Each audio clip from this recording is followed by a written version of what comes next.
ഇപ്പോൾ തന്നെ അൽഹംദുലില്ലാഹ് നമ്മുടെ നാട്ടിൽ ഒരു ഖുൽഇന്റെ വിധി വന്നു. ശറഇന് വിരുദ്ധമായ നിലക്കായിരുന്നു ആ കോടതി വിധി.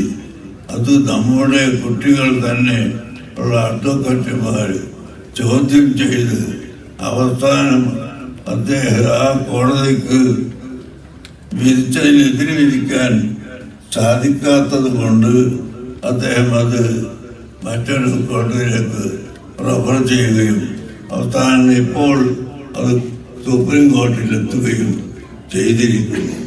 അങ്ങനെ കിതാബിൻ്റെ വാർത്തകളും കിതാബിൻ്റെ പദങ്ങളും വായിക്കാനും അർത്ഥം പറയാനും അതോടൊപ്പം നിയമങ്ങൾ പഠിക്കാനും ചർച്ച ചെയ്യാനും കഴിവുള്ള വിദ്യാർത്ഥികളെ നാം വളർത്തിയെടുക്കുകയാണ്.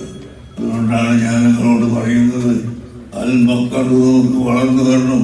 അതിൻ്റെ വാർഷിക സമ്മേളനത്തോടനുബന്ധിച്ച് പല പദ്ധതികളും അതിലുണ്ട്. അതെല്ലാം നടപ്പിലാക്കാൻ നമുക്ക് സാധിക്കണം. അല്ലാഹു സുബ്ഹാനഹു വ തആല അത് തൗഫീഖ് ചെയ്യുമാറാകട്ടെ.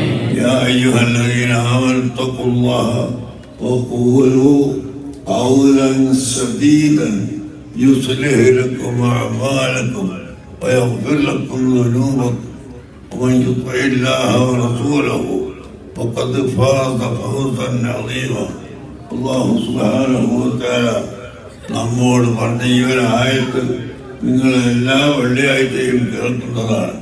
യാ അയ്യുഹല്ലദീന ആമനൂ, ഓ സത്യവിശ്വാസികളായ മുഅ്മിനീങ്ങളെ, ഇത്തഖുല്ലാഹ, നിങ്ങൾ അല്ലാഹുവിനെ തഖ്വ ചെയ്യണം. വഖൂലൂ ഖൗലൻ സദീദൻ, നിങ്ങൾ നേരെ